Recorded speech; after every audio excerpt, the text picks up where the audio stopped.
We are following the money tonight. For months, we have been hearing that many of our nation's banks are on life support and need a big infusion of government cash if our economy is to recover.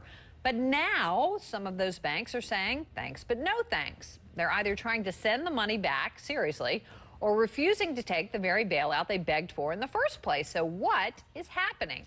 Let's bring our chief business correspondent, Ali Velshi, in right now. Ali, what gives? First, they tell us they desperately need the money. Now the banks want to give it back. Yeah, interesting situation. Right about when this TARP, which is the bailout, the $700 billion bailout, was announced, some rules were put into place, and companies that wanted to take advantage of that money had to do so by applying to the government. There was a deadline for that, so a lot of banks applied for it. In fact, some companies that weren't even banks applied for the money just to be able to get the loan. They became banks. They would buy up banks. Anyway, a few of these banks, three in particular, have filed papers with the Treasury to give back the money that they borrowed or that they took as preferred investments from the Treasury. Now, these three banks, Iberia Bank, TCF Bank, and Signature Bank, they only amount to about $572 million. I say only because we've been talking in billions and trillions.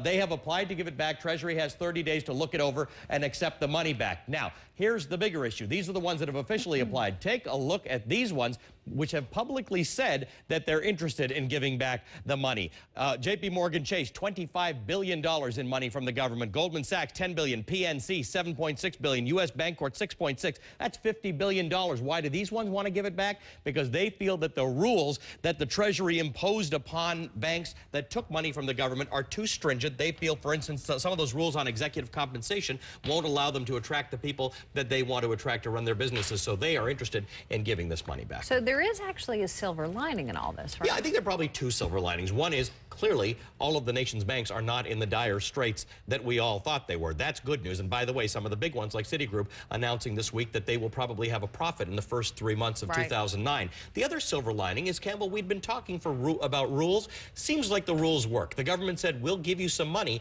but you've got to employ some rules, including rules on executive compensation. Companies that don't want the rules, fine. Run on your own. Don't use taxpayer money. And I think that's good. The rules this time are showing that at least they worked. There's some change in the system, which I think is good. Ali Velshi for us tonight. Ali, thanks. Well, those banks